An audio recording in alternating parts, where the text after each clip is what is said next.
Iran को मिला नया लीडर, मुस्तफा खामनई ने संभाली कमान, जंग और तेज। ईरान का पलटवार, अमेरिका और इजराइल के 7 देशों में फैले ठिकानों पर मिसाइलों की बरसात। खार्ग आइलैंड पर मंडराया खतरा, क्या शुरू होने वाला है तीसरा विश्व युद्ध।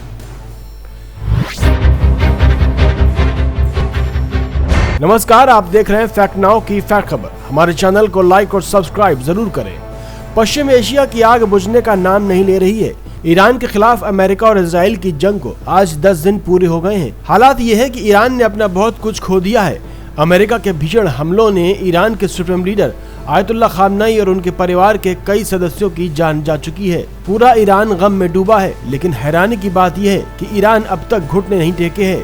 इस जंग में अमेरिका और इजराइल ने ईरान के परमाणु प्लांट, तेल की फैक्ट्रियों और दर्जनों सैन्य ठिकानों को मलबे के ढेर में तब्दील कर दिया है। लेकिन इस मातम के बीच ईरान की एक बड़ी खबर आ रही है। ईरान को अपना नया सुप्रीम लीडर मिल गया है। आयतुल्लाह खामनई की शहादत के बाद उनके बेटे मुस्तफा खामनई को ईरान का नया सर्वोच्च नेता घोषित किया गया है। जहां एक तरफ ईरान गमगीन है, वहीं मुस्तफा के कमान संभालने से ईरानी सेना में फिर से जोश देखा जा रहा है। वहीं आरजीसी ने कहा कि ईरान अब इस इलाके से लड़ने वाले पक्ष और उसके साथियों को 1 लीटर भी तेल एक्सपोर्ट करने की इजाजत नहीं देगा। उसने खुली चुनौती दी है। अब क्या मुस्तफा ईरान को इस विनाश से बाहर निकाल पाएंगे या जंग और भीषण होगी। हालांकि ईरान के अंदर 2 गुट हैं। एक रजा शाह पहलवी के मानने वाले जो झंडे लेकर सड़कों पर उतर रहे हैं और उनके मरने पर खुशी मना रहे हैं। वहीं दूसरी तरफ ज्यादा तादाद में खामनई के चाहने वाले हैं जो उनका गम मना रहे हैं। उनका झंडा अलग है। आपको बता दें, रजा पहलवी के मानने वाले सबसे अय्याश और खुले हुए विचारों के हैं, जो सत्ता को उखाड़ फेंकना चाहते हैं, जिसे इजराइल पूरा समर्थन कर रहा है। वहीं इस पूरी जंग में एक छोटा सा आइलैंड पूरी दुनिया की धड़कनें बढ़ा रहा है, जिसका नाम खार्ग आइलैंड है। ईरान का लगभग 90% तेल एक्सपोर्ट इसी आइलैंड से होता है। ताज्जुब की बात यह है कि इतनी भीषण बमबारी के बावजूद अमेरिका और इजराइल ने अब तक इस आइलैंड को हाथ नहीं लगाया है। आखिर क्यों? उधर ईरान का कहना है कि अमेरिका लुका-छुपी का खेल खेल रहा है। वो पड़ोसी देशों में मिलकर हमला कर रहा है। ईरान ने साफ कह दिया कि वो अब ये नहीं देखेगा कि मिसाइल कहां से आ रही है। जहां भी अमेरिकी सिस्टम देखेगा, ईरान की मिसाइलें उसे वहीं तबाह कर देंगी। ये बयान दर्शाता है कि अब ये युद्ध सिर्फ ईरान और अमेरिका के बीच नहीं रहा, बल्कि इसमें पड़ोसी देश भी पूरी तरह घसीटे जा चुके हैं, जो विश्व युद्ध की आशंका को और बढ़ावा देता है। विशेषज्ञों का मानना है कि खार्ग आइलैंड पर हमला करने का मतलब है कि वर्ल्ड वॉर 3 को न्योता देना।